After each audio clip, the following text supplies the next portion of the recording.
கர்டாஷியன் family பத்தி சொல்லுங்கன்னு சொல்லி ஒரே கமெண்ட் செக்ஷன்ல பயங்கரமான ஒரு அப்படியே சண்டை போட்டுக்கிறாங்க. ஏன் பேசுங்க, அதை பத்தி பேசுங்க. நானும் அதை பார்த்து படிச்சுட்டே இருந்தேன். ஈவன் நேத்து போட்ட வீடியோல கூட அந்த மாதிரி ஒரு கமெண்ட் வருது.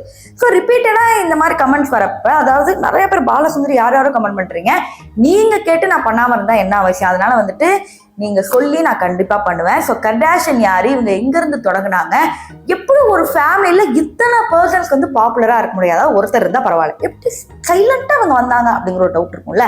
ஸோ அதுக்கு இந்த வீடியோ ஃபுல்லா பார்க்கணும். ஸோ வாங்க வீடியோக்குள்ள போகலாம். ஃபர்ஸ்ட் இந்த ஃபேமிலியில பாத்தீங்கன்னா இவங்க குழந்தைகளோ இல்ல கிறிஸ் ஜெனர் அவங்க அம்மாவும் வந்து ஃபேமஸே கிடையாது. ராபர்ட் ஜெனர் அப்படிங்கிற இந்த நபர் பயங்கரமான ஒரு பெரிய ஃபேமஸான லாயர். அதாவது ஒரு பெரிய மர்டர் கேஸ் அதை வந்து அசால்ட்டா தீர்த்து வச்சு நியாயம் அப்படியே நம்ம பக்கத்துல கொண்டு வந்துட்டாங்க. அதனால உலகம் ஃபுல்லா அவரோட பேர் பரவுது.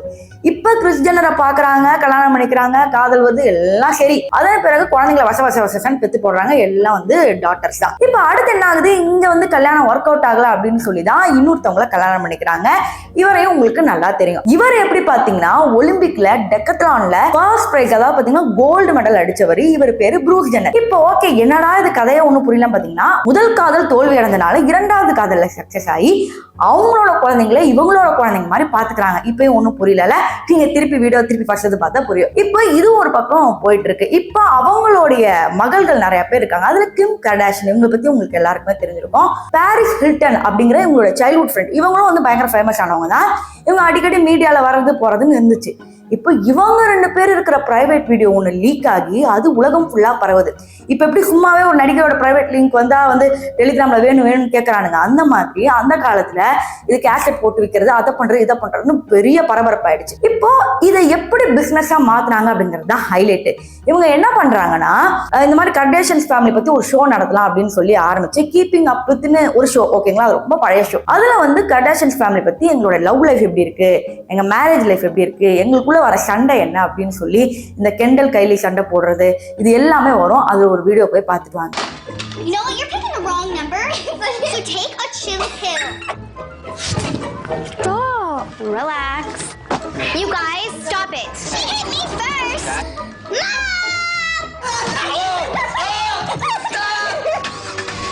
ஸோ இந்த மாதிரி ஒவ்வொரு வீடியோஸும் இப்போ வரைக்கும் வைரல் ஆகிட்டு இருக்கு. உங்க குடும்பம் இதை வச்சே பெருசா சம்பாதிக்க ஆரம்பிச்சாங்க. எக்ஸாம்பிள் நம்ம ஜெயசுராதி ஃபேமிலி பண்ணாங்க பாத்தீங்களா, குடும்பத்துக்குள்ளே சண்டை வந்து அதை காசாக்கி பார்த்தாங்க பாத்தீங்களா, அதோட ஒரு அப்டேட்டட் மாடர்ன் வெர்ஷன் தான் வந்து இவங்க. ஆனா இவங்க வந்து ஃபாரின்ல இருக்கிறவங்க. இப்போ இவங்க எப்படிலாம் பண்ணி முடிச்சதுக்கு அப்புறம் பாத்தீங்கன்னா கைலி வந்து சின்ன பொண்ணு, இதுல இவங்க ஒரு குட்டி மேக்கப் பிசினஸ் பிராண்ட் ஸ்டார்ட் பண்றாங்க, ஓகேங்களா. அதுல வந்து எப்படி அவங்க வளர்ந்து வந்தாங்கன்னா, இவங்களோட லிப்ஸ் பத்தி பயங்கரமான ஒரு பேச்சு. நீ எல்லாம் பிளாஸ்டிக் சர்ஜரி பண்ணி தானே வந்த, நீ இப்ப இருந்தே இப்ப எப்படி இருக்கிற அப்படிங்கிற மாதிரி சொல்லி அசிங்கப்படுத்தாங்க. உடனே இவங்க என்ன ஒர்க் பண்ணிட்டாங்க, லிப் கிட் அப்படின்னு சொல்லி ஒரு கிட்ட கைலி காஸ்மெட்டிக்ஸ்ல இருந்து வருது. அதை பார்த்தோன்னா பரவாயில்லப்பா, இந்த பொண்ணுங்க எல்லாம் அப்படியே நெகட்டிவ்ஸா பாசிட்டிவ்ஸா மாத்துங்கப்பா அப்படின்னு. அப்புறம் கெண்டல் ஜெனர், இவங்க ஃபேமிலிக்குள்ள எப்படி சொல்றது, ஒரு மாதிரி இவங்களை திட்டிக்கிட்டே இருப்பாங்க. அந்த ஷோல நிறைய பேர் அதே சொல்லிட்டே இருப்பாங்க. இப்போ அவங்க திட்டின பழசெல்லாம் எடுத்துட்டு வந்து இப்ப என்ன தெரியுமா பண்றாங்க, ஹையஸ்ட் பெய்ட் மாடலே இவங்க தான் அப்படின்னு சொல்லி எடிட் போடுறாங்க. அதுதான் உண்மை.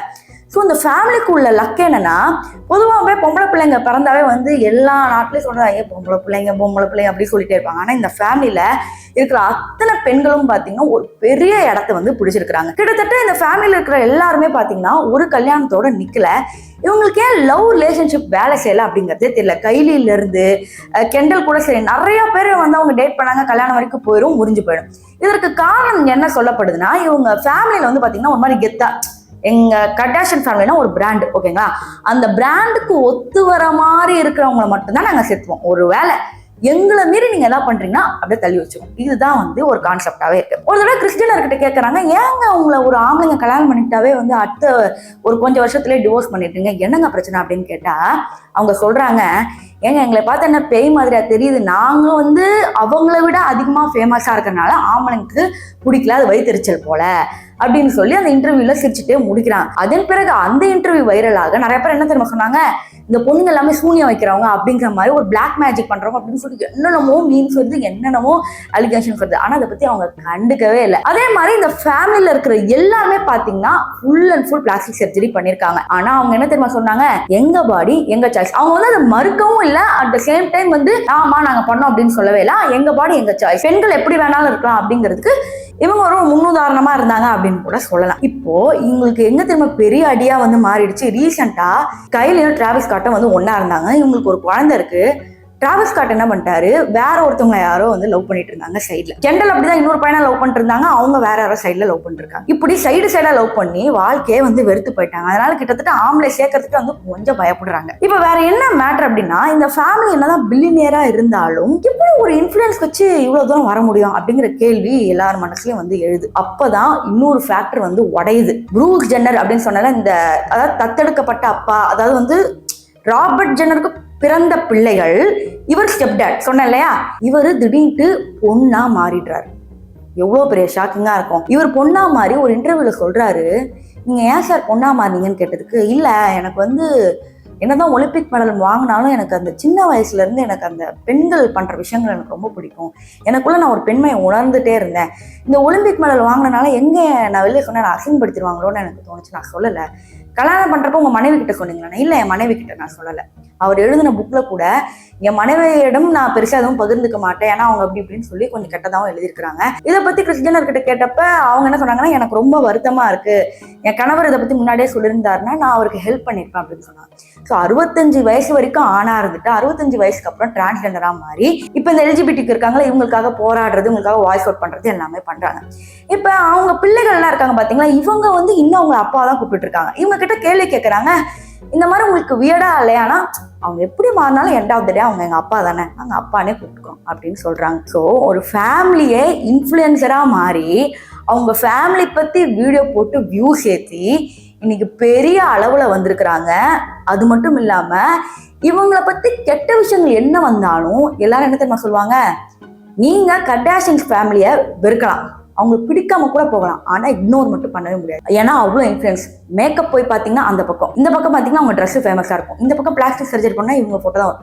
ஸோ ஒரு மாடல் அப்படின்னாவே உங்க குடும்பத்துக்குள்ளேயே பல விஷயங்கள் வந்துட்டு போயிட்டே இருக்கும். ஸோ அவ்வளோ தூரம் இன்ஃப்ளூயன்ஸ் பண்ணியிருக்காங்க. இவங்க இலுமினாட்டி அது இது அப்படின்னு நிறையா சொன்னாங்க. ஈவன் எபிஸ்டன் ஃபைஸ் கூட உங்க பேரெல்லாம் மாட்டோம்னு என்னென்னமோ அப்படியே அந்த புளிதியை காலிப்பி விடுவாங்க பாருங்க, அந்த மாதிரி ரூமர்ஸ் வந்துகிட்டே தான் இருக்கும். ஸோ இந்த ஃபேமிலி பற்றி இன்னும் நிறைய விஷயங்கள் நிறைய டீப்பாக போகும். அது சொல்றதுக்கு இந்த ஒரு நாள் போகாது. ஸோ இந்த வீடியோ பிடிச்சிருந்தா மறக்காம கமெண்ட் பண்ணுங்க. வேற யாரை பத்தி பேசலாம் அப்படிங்கறதையும் சொல்லுங்க. இல்ல இதோட பார்ட் 2 எனக்கு வேணும், இன்னும் உங்களை பத்தி எனக்கு நிறைய தெரிஞ்சுக்கணும் அப்படின்னா அதையும் மறக்காம சொல்லிடுங்க.